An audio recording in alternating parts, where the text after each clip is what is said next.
Hello everyone and welcome to our module on thyroid hormones. Okay, in this video we're going to talk about the thyroid hormones, which are hormones produced by the thyroid gland in the neck. You'll notice that this video is a little bit basic science-y for a step 2-3 clinical video, but I've done it this way on purpose because if you understand some of these fundamentals about how thyroid hormones work, it's much easier to understand the disease states that we'll talk about in other videos. So there are two thyroid hormones. The first is triiodothyronine or T3 and the second is thyroxine or T4. Both of these hormones are synthesized from the amino acid tyrosine, which is shown here on the screen, and the chemical element iodine. If you look at the bottom of the screen, this is the structure of T3. It's called T3 because it has 3 iodine molecules in it. This is the structure of T4, called T4 because it has 4 iodine molecules in it. So as we just saw in the last slide, thyroid hormones contain the chemical element iodine. And so in order for our thyroid gland to be able to produce thyroid hormones, we have to consume iodine in our diet. There are a number of sources of iodine, but an important one, especially in the United States, is iodized salt. When you buy table salt, which is sodium chloride in the United States, it usually comes mixed with a small amount of iodine. This is called iodized salt. And many countries, including the United States, do this in order to prevent iodine deficiency. Since 1924 in the United States, table salt, sodium chloride, has been sold as iodized salt mixed with iodine, and ever since that's been done, the incidence of iodine deficiency has been very, very low in the United States. Now, when you consume iodine in your diet, in order for thyroid hormone to be produced, the iodine has to undergo a couple of changes. First of all, it has to be oxidized to form I2. This is called oxidation. And then it also needs to be added to organic or carbon structures. This is a process called organification. In order for iodine to undergo those processes and be incorporated into thyroid hormone, the thyroid gland requires an enzyme called thyroid peroxidase or TPO. This is a multifunctional enzyme. It catalyzes several different steps in the synthesis of thyroid hormones. It's responsible for the oxidation of iodine. It's also responsible for organification of iodine into substances called MIT and DIT. I'll talk about these more in a minute. And it can also couple together molecules of MIT and DIT to form the T3 and T4 thyroid hormones. And then besides these physiologic roles in production of thyroid hormone, antibodies to TPO occur in autoimmune thyroid disease, which I talk about in different videos. And detection of those antibodies is sometimes used as part of the diagnosis of autoimmune thyroid disease. So as I said earlier, producing thyroid hormones like T3 and T4 begins with the amino acid tyrosine plus iodine. So TPO can bring 2 iodine molecules together to form I2. It can then catalyze the organification process where iodine is added to carbon structures. This can produce molecules of MIT, which is monoiodotyrosine. This is a tyrosine molecule with a single iodine attached. It can also produce molecules of diiodotyrosine or DIT, which is tyrosine with 2 iodines attached. And then TPO also can catalyze the combination of these molecules here to finally form either T3 or T4. Let's talk about thyroglobulin, which is a protein that's produced by follicular cells found in the thyroid gland. Thyroglobulin is a large protein that has numerous tyrosine molecules attached to it. And so these molecules get converted into MIT and DIT, and then T3 and T4, and then they are released as T3 and T4 hormones. So basically, thyroid hormone is produced attached to thyroglobulin in the thyroid gland. And from a clinical point of view, there are thyroglobulin antibodies that occur in autoimmune thyroid disease, just like there are anti-TPO antibodies that can occur. Most of the hormone that's produced by the thyroid gland is thyroxine or T4. Over 90% of the thyroid hormone produced by the thyroid gland is T4. However, T3 is the more potent hormone, and what happens is in peripheral tissues there is an enzyme called 5' deiodinase. This enzyme can remove an iodine molecule from T4 to create a molecule of the more potent T3. So the key point here is that the thyroid gland mostly produces T4, but then lots of that T4 is converted to T3 in peripheral tissues by the enzyme 5' deiodinase. Let's talk about the Wolff-Chaikoff effect. So because iodine is part of thyroid hormones, If you consume excessive iodine in your diet, this could lead to hyperthyroidism. In other words, all that iodine could get converted into thyroid hormone, causing symptomatic hyperthyroidism. But this doesn't happen because of a physiologic phenomenon known as the Wolff-Chaikoff effect. This is how the thyroid gland protects itself from causing hyperthyroidism when excessive iodine is consumed in the diet. So when the iodine levels get too high in the thyroid gland, this inhibits synthesis of thyroid hormone. Organification, that process I talked about earlier, is inhibited by high iodine levels in the thyroid gland, and this leads to less synthesis of MIT and DIT. This is just a temporary effect, and normal patients with a normal thyroid gland will escape from this effect over time and will have a brief decrease in thyroid hormone production when there is an excessive iodine level in the body. In some thyroid diseases, which I talk about in other videos, there is a failure to escape from the Wolff-Chaikoff effect. What this means is that iodine in the diet or maybe in a drug that the patient is taking leads to prolonged decrease in hormone production from the thyroid gland, and that leads to clinical features of hypothyroidism. This is the way the antiarrhythmic drug amiodarone can cause hypothyroidism. Amiodarone contains iodine, and it can suppress thyroid hormone production due to failure to escape the Wolff-Chaikoff effect. You can also see this in some patients with certain forms of autoimmune thyroid disease. There's also a phenomenon that can occur in disease states called the Jod-Basedow phenomenon. This happens when there is no Wolff-Chaikoff effect and excess iodine leads to hyperthyroidism. This can occur in patients who have toxic adenomas in the thyroid gland, which I talk about in another video, but those toxic adenomas do not have the Wolff-Chaikoff effect, so if patients consume iodine in any manner, this can lead to hyperthyroidism, and this is called the Jod-Basedow phenomenon. Let's talk about how the production of thyroid hormone is regulated. So the hypothalamus releases a hormone called thyroid releasing hormone, or TRH.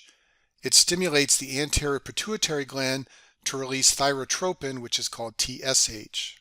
TSH can stimulate cells in the thyroid gland to produce thyroid hormones, including T3 and T4. And as we talked about earlier, the majority of the thyroid hormone produced by the gland is T4. T3 and T4 can then feed back on the pituitary gland and the hypothalamus to decrease the release of TRH and TSH. And these things are all depicted in this image on the screen. This is TRH coming from the hypothalamus. It stimulates the pituitary to release TSH. That stimulates the release of thyroid hormones, which provide negative feedback to the pituitary gland and the hypothalamus. Let's talk about thyroxine binding globulin, or TBG. So thyroid hormones are poorly soluble in water and therefore in plasma. So they circulate bound to TBG, which is a large molecule produced by the liver. Most of the thyroid hormone that you find in plasma is T4 because, as we talked about earlier, this is the principal hormone produced by the thyroid gland. And almost all of that T4 is found bound to TBG. The T4 that's bound to TBG does not exert hormone effects because it's bound to the carrier molecule. What does produce the hormone effects is a small amount of free T4, which is found in the plasma in equilibrium with the bound T4 that is bound to TBG. So when we want to assess thyroid function in a patient, we send a series of lab tests known as the thyroid panel, and it includes 4 standard measurements of thyroid function. The 4 measurements are the TSH level, the total T4, the total T3, and the free T4. I've shown the normal ranges on this slide, and I just want to point out a couple of things that hopefully make sense to you based on what we've been talking about. Notice that the total T4 level is much higher than the free T4 level, and that's because, as we talked about, total T4 includes all that T4 that's bound to TBG. Notice also that the concentration of T4 is much higher than T3, and that's because the principal hormone produced by the thyroid gland is T4, not T3. A super high yield thing to know for your board exams is that the liver increases its production of TBG anytime there are high estrogen levels in the body. So this happens in women who are pregnant. They have lots of estrogen around. It can also happen in women who are taking estrogen-containing contraceptives or hormone replacement therapy. All of these things, because they involve high levels of estrogen, will cause the TBG level to go up, and that will raise the total T4. The TSH and the free T4 will be normal. These women do not have thyroid disease, but they have a high total T4 level, and that's because of the high levels of estrogen.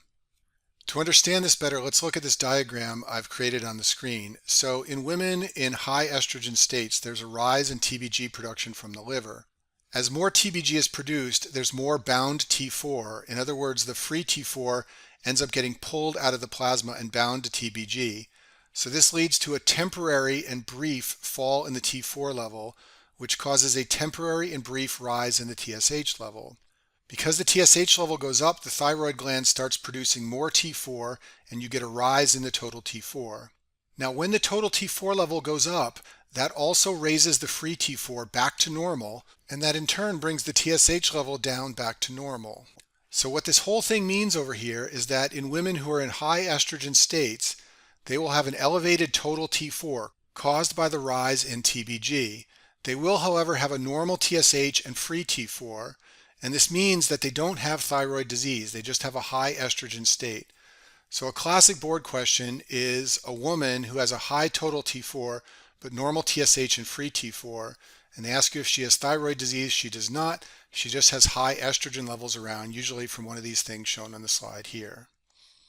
Changes in TBG levels are only one of the changes that occur involving the thyroid hormones among women during pregnancy. If you look at this graph on the screen here, we've got time during pregnancy along the x-axis, and the different lines represent the changes that are occurring in various thyroid hormone levels. One of the things that happens during pregnancy is there's a rise in TBG levels driven by high estrogen levels, and this will lead to an increase in the total T4 level, just like what we talked about in the last slide. And that's what these two lines here are showing. The levels of TBG and total T4 climb in early pregnancy and then plateau, and this is all driven by estrogen. But a second phenomena that occurs during pregnancy is that HCG levels are very high in early pregnancy before about week 20, and HCG can stimulate the thyroid gland to produce more thyroid hormone. That's because HCG has the same alpha unit in the hormone as TSH, and therefore HCG has some TSH-like effects on the thyroid gland. So this rise in HCG levels in early pregnancy will cause the thyroid gland to produce more free T4, and therefore free T4 levels go up in early pregnancy, and because the free T4 level goes up, the TSH level declines. When the pituitary gland senses higher free T4 levels, the pituitary decreases its production of TSH. And that's what you see here shown in these red and blue lines in early pregnancy. This is all driven by the high levels of HCG. HCG levels then fall by about week 20, and then these changes in free T4 and TSH begin to resolve later in pregnancy. For the remainder of this video, I'm going to talk about thyroid hormone effects on different organ systems in the body, and it's essential to understand these things in order to understand hypo and hyperthyroidism, which I'll talk about in other videos. So thyroid hormones are major regulators of metabolic activity in the body and also growth. They regulate glucose and lipid metabolism and also cardiac function. They're also important for normal bone growth and normal CNS development. In terms of metabolic effects, thyroid hormones increase carbohydrate metabolism. And what I mean by this is that they increase the rate of glycogen breakdown in the liver. This is glycogenolysis. They also increase the production of glucose from the liver through gluconeogenesis. So because of both of these effects, thyroid hormones raise the serum glucose. That's a normal effect of thyroid hormones. They also increase lipid metabolism. And what I mean by this is that they reduce the concentrations in plasma of cholesterol and triglycerides. They promote the excretion of cholesterol in the bile. They also increase LDL receptors in the liver, which pulls LDL from the plasma. So in terms of clinical medicine, what this means is that hypothyroid patients will have high plasma cholesterol. So in any patient with a new diagnosis of hyperlipidemia, we often check the TSH, and that's because we want to exclude that the patient might have hypothyroidism causing their high serum cholesterol values. Also, because of these metabolic effects of thyroid hormones, when patients are hyperthyroid, they usually have hyperglycemia, and that's because of the raising of serum glucose caused by thyroid hormones. Some other metabolic effects of thyroid hormones are that they raise the basal metabolic rate. This is the basal rate of energy use per time by the body. It's essentially the amount of energy you would burn if you slept all day and performed no activity. Thyroid hormones raise this rate, and they are responsible for keeping it normal. One of the major ways that thyroid hormones raise the basal metabolic rate is by increasing the number of sodium-potassium ATPase pumps found on cells in the body. Thyroid hormones cause more pumps to be present in cells, and that leads to more consumption of ATP by the body in general, and this is going to raise the basal metabolic rate.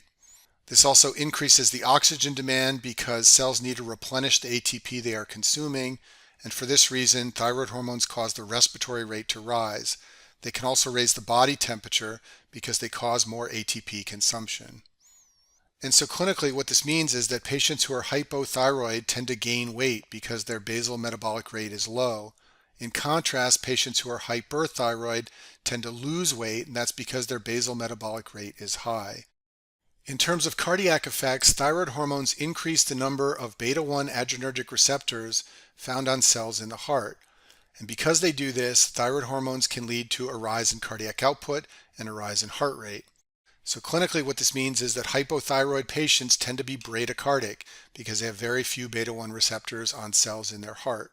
In contrast, hyperthyroid patients tend to have tachycardias or arrhythmias, and these are caused by too many beta-1 receptors found on cells in the heart. In terms of bone effects, thyroid hormones increase bone turnover. They stimulate the resorption of bone. So this is mainly a problem in patients who have hyperthyroidism. They tend to have too much bone resorption, and this can lead to osteoporosis. It can also lead to hypercalcemia. And then lastly, thyroid hormones are required for normal bone growth and central nervous system maturation as children are growing. So it's rare, but if a child has hypothyroidism, this can lead to a clinical syndrome called cretinism. Children with cretinism have stunted growth and intellectual disability. They also classically have a large tongue and an umbilical hernia like shown in this drawing on the screen here. And cretinism due to childhood hypothyroidism is very rare, but it does occur in parts of the world where there's iodine deficiency and children don't get enough iodine in their diet. It also can rarely occur if children are born with congenital forms of thyroid disease and they're unable to synthesize thyroid hormones. And that concludes our module on thyroid hormones.